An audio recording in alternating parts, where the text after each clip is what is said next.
Ok, bonsoir tout le monde, j'espère que vous allez tous très bien. Aujourd'hui, je pense qu'on parle de la plus grosse vidéo en termes de dénonciation sur ma chaîne. Et croyez-moi, vous n'allez pas être déçus du début jusqu'à la fin. On parle d'un gars qui fait croire à toute la France qu'il est devenu millionnaire du jour au lendemain, montrant des grosses voitures, des montres de luxe, etc. Alors que derrière tout ça se cache une sombre histoire liée à de l'arnaque et de la manipulation. Il y avait tellement de choses à traiter sur ce youtubeur que j'étais obligé d'avoir quelqu'un pour m'épauler dans cette vidéo. Et vous allez le découvrir en regardant celle-ci. Je vous laisse un peu de mystère. Bon, parfois il arrive que certains youtubeurs se fassent censurer de YouTube et qui décident du jour au lendemain de changer complètement. Parfois c'est en bien, mais la plupart du temps c'est en mal. Et c'est ce qui s'est passé pour La Menace. Je pense que tout le monde connaît ce youtubeur qui faisait des pranks à des millions de vues, qui était parfois drôle, même si j'adhère pas du tout au format de prank, qui a pour unique but de faire chier les gens dans la rue et parfois leur faire du mal, parce qu'il y a un truc auquel La Menace a été liée, c'est la démonétisation. Et c'est totalement flou, car il criait partout que ses vidéos étaient démonétisées sans apporter quelconque preuve, et quand on sait que l'objectif premier derrière tout ça était justement de faire venir ses abonnés sur un site payant où l'on pouvait retrouver ses vidéos non censurées, on se pose vite la question de si c'était vrai ou non. Et ce mec-là était tellement assoiffé d'argent qu'il proposait un merch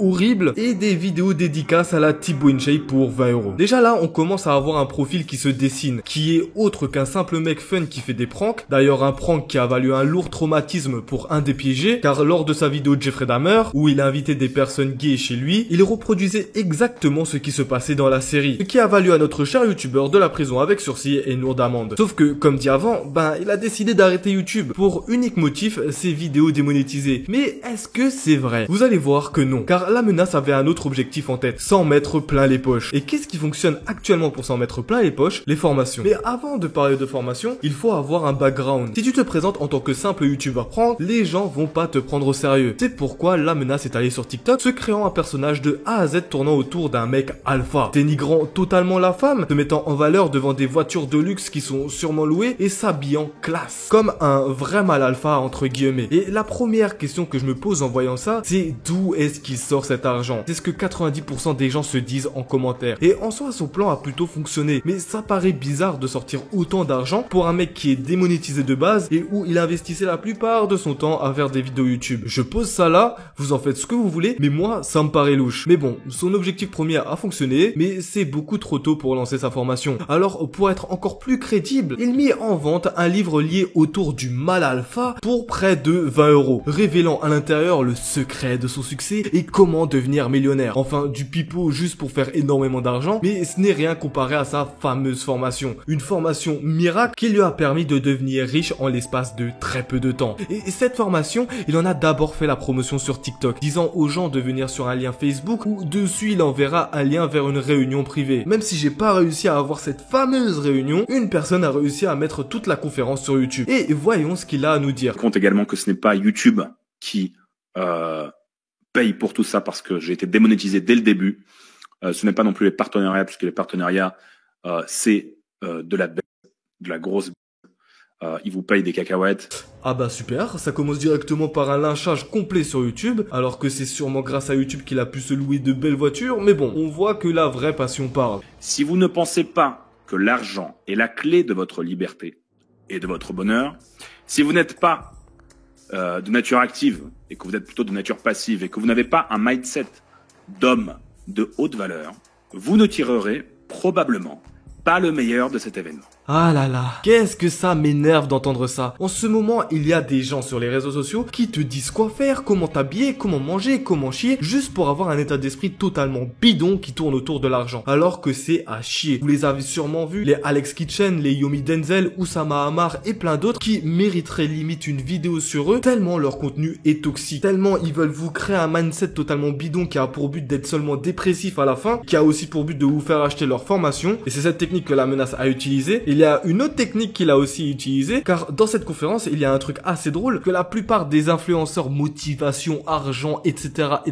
utilisent. C'est qu'à un moment, il nous parle de son ancienne vie de pauvre, où il nous montre des photos complètement photoshopées, à peine crédibles. Regardez-moi ça, sérieux. Tout ça pour se faire passer pour le mec pauvre qui travaillait de gauche à droite pour s'en sortir, et que grâce à sa technique miracle, il a réussi à devenir riche. Mais bon, voyons alors sa technique miracle. Ça doit sûrement être du trading comme tout le monde, ou de l'e-commerce, je parie. Quelle est donc l'origine de ce changement de vie? Roulement de tambour. Bonsoir. bonsoir OnlyFans. Et merci. Merci. Ah, OnlyFans. Là, à partir de maintenant, j'ai très peur de ce qu'il va dire. Et croyez-moi, c'est à partir de maintenant que les conneries commencent. Comprendre le processus suivant. Donc, vous trouvez la fille, vous faites croître son compte, et vous encaissez derrière. Comment dénicher les modèles qui ont le plus de potentiel? Là, ce que vous voyez devant vos yeux, ce sont des audits, d'accord? Des audits que vous envoyez avec les potentielles filles avec qui vous souhaitez travailler, qu'elles remplissent, qui permettent de définir, voilà, les points positifs, les points qu'elle aimerait améliorer. Si c'est une modèle qui n'a jamais exercé sur OnlyFans, ça pourrait lui montrer ce que vous pouvez lui apporter. Donc, le copier-coller d'un script qui a fait ses preuves, lorsque vous démarchez les potentiels modèles pour votre agence, vous faites CTRL-V, CTRL-C, CTRL-V, vous envoyez des messages à plein de filles sur Instagram. Attirer des modèles à fort potentiel, c'est l'objectif du coup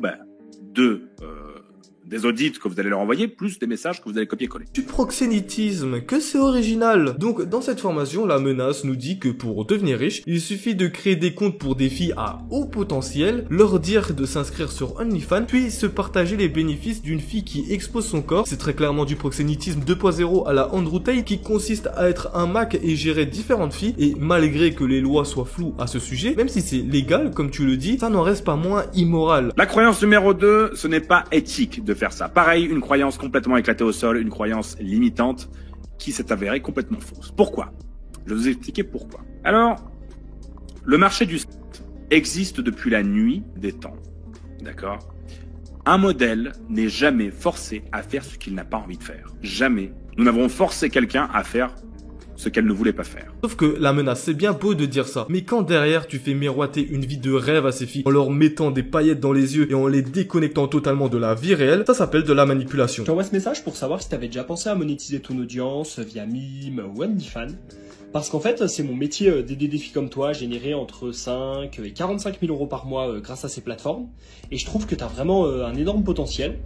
Donc voilà, dis-moi si ça t'intéresserait de gagner ta vie en créant du contenu depuis ton téléphone. Et tu manipules des filles qui n'ont absolument rien demandé, en leur disant qu'avec toi, ils vont pouvoir avoir un maximum d'argent, alors que derrière, c'est elles qui vont se prendre le revers de la médaille et les conséquences qui vont avec. On a Polska, une influenceuse qui faisait ce même type de contenu, qui a arrêté à cause de ça, à cause d'un contenu qui t'apporte rien de bon dans ta vie et qui va juste te détruire à petit feu. Et toi, derrière, tu oses parler de mal alpha, alors que tu ne fais qu'encaisser des sous sur le dos de femmes, complètement manipulées par ton argent que tu n'as pas. Si vous souhaitez être un énorme fils de faites exactement comme lui, mais croyez-moi qu'à un moment, vous n'arriverez plus à vous regarder dans la glace, sauf que si la menace fait ça, c'est pour 2 points. Le premier, c'est pour s'enrichir sur le dos de fils de qui vont vouloir exploiter des femmes. Comment ça? Eh bien, on le comprend dans la deuxième partie de sa conférence, qui consiste à utiliser l'intelligence artificielle pour créer de fausses femmes. On a réussi à créer des robots qui nous rapportent du fric. Des putains de robots. Nous sommes déjà en train d'implémenter cette technologie-là, donc les vocaux. On avait commencé par les photos calmement. Calmement encore. Maintenant, c'est les robots. Les commissions sont à 100% pour votre poche.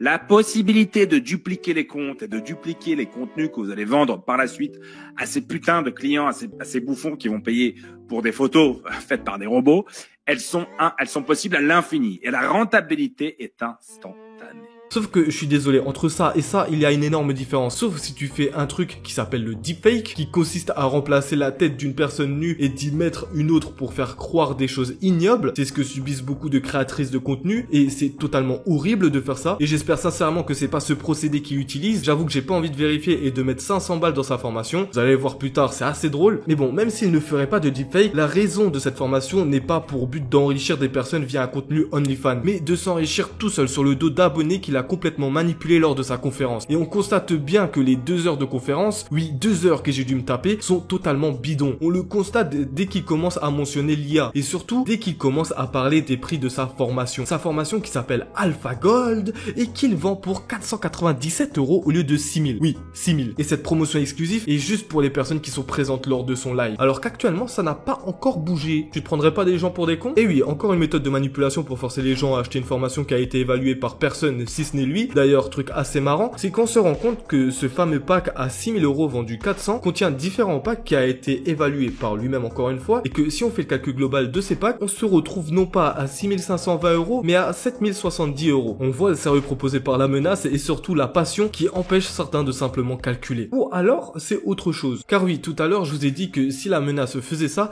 c'était pour 2 points. Le premier, donc, s'enrichir sur le dos de mecs qui n'ont aucune valeur, en leur proposant une formation complètement immorale, si ce n'est illégale pour certains points. Et le deuxième point, c'est parce que la menace va rentrer en prison et qu'il lui faut de l'argent. Mais beaucoup d'argent avec l'amende qu'il va se prendre. Bon, tout d'abord déjà, merci à Foufa pour l'invitation les gars, c'est un bravus, on est ensemble mon frérot, ça bouge pas, tu sais déjà. Bon, aujourd'hui j'ai juste envie de vous raconter une histoire qui a eu lieu il y a pas très longtemps. On est le 6 mars 2023 à Bordeaux, plus précisément au commissariat de Bordeaux les refs. Et il s'avère que ce jour-là, il y a une jeune femme qui rentre dans le commissariat et les policiers la remarquent tout de suite. Et ils commencent à la prendre en charge et tout. Et il s'avère que cette jeune femme, elle a 20 ans, elle s'appelle Clara. Elle raconte que la veille, il s'est passé une drôle de scène. En gros, le jour d'avant, aux alentours de 16h, elle était avec son petit ami qui s'appelle Maxime Alessandrov. Il est environ 16h, ils sont dans un bar à Bordeaux. Et ce jour-là, elle reçoit un message d'une femme qui prétend avoir eu une relation avec son petit ami, Maxime Alessandrov. En gros, son mec la trompe. Et lui, il est là à ce moment-là. Du coup, une dispute éclate. Sauf qu'il y a des gens autour, donc il décide de retourner à l'appart de Maxime. Du coup, il monte dans la voiture de Maxime. Et dans la voiture, ça devient encore pire. Une dispute éclate au point que Maxime, il commence à la menacer. Il commence à sortir un couteau suisse et jouer avec le cran d'arrêt. Ils arrivent à l'appart. Et à l'appart, ça devient vraiment pire que ça. Parce qu'en fait, ce Maxime-là, les gars, le problème, c'est que chez lui, il a tout un arsenal. Il a une arme de poing, une cagoule, un fusil d'assaut, des cartouches, un cran d'arrêt, un pont américain, des munitions, une carabine.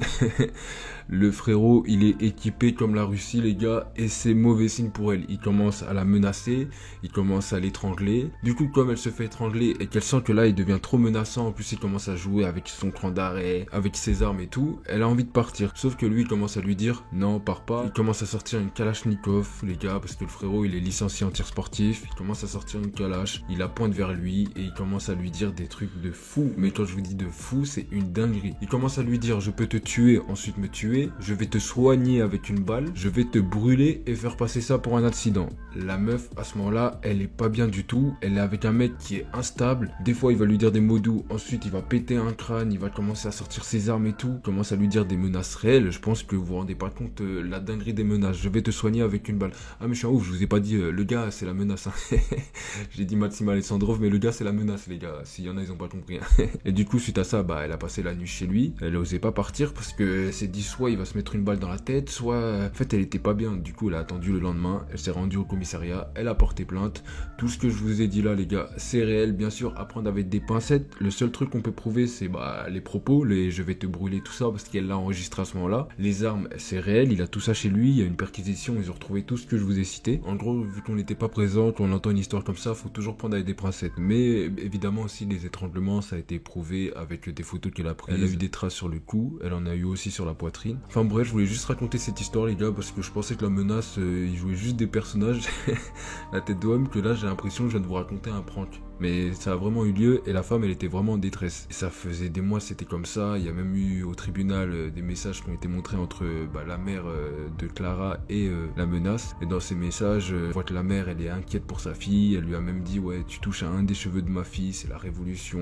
Je vais même pas décrire ce que je pense sur cette histoire ou sur lui ou même sur tout ce que vient de vous raconter Foufa. Je vous laisse en juger les gars. Sur ce, je vous embête pas plus longtemps. Si vous venez de tomber sur la vidéo de Foufa les gars, abonnez-vous parce que non moi je suis un petit youtubeur émergent. Il m'a invité comme ça, peace, le frérot c'est un bravus, on est ensemble, tu sais déjà. Donc en conclusion, on a un mec qui nous a menti depuis les débuts sur sa monétisation, qui s'en est servi pour s'enrichir davantage sur le dos de ses abonnés, pour ensuite créer un personnage riche de A à Z, pour faire miroiter une vie de rêve à ses abonnés, pour ensuite vendre une formation de proxénète 2.0 totalement fausse dans l'unique but de s'enrichir sur la gueule de ses abonnés, qui a inspiré de Andrew Tate qui lui aussi a eu des soucis, tout ça pour avoir de l'argent qui tombe lorsqu'il passera son petit séjour en prison, pour payer l'amende qui va lui tomber dessus et ensuite finir les couilles blindées. Donc on a un mec sans aucune race qui a pour unique but de s'enrichir la gueule, quelle que soit la méthode. Honnêtement, si vous voulez faire des formations, faites-le. Mais juste faites une formation propre. Le terme formation à la base n'a rien de toxique. C'est juste que 3/4 des gens préfèrent arnaquer leur communauté au lieu de révéler de vraies choses. Même moi j'hésite encore à en créer une pour faire un espèce de coaching sur l'algorithme qu'est TikTok et YouTube et vous lancer dans ce milieu, mais avec toutes les formations bidons, j'avoue que j'ai pas envie d'être associé à eux. Enfin bon, merci infiniment à Orlando d'être venu dans la vidéo. Le lien de sa chaîne se trouve en description. Abonnez-vous à sa chaîne, il fait un taf monstre. Merci aux personnes du Discord d'Orlando aussi qui ont été investies à fond à ce sujet. Si la vidéo t'a plu, oublie pas de liker et de t'abonner. Moi sinon, je vous laisse là, c'était Foufa, passez une bonne journée ou soirée. Ciao.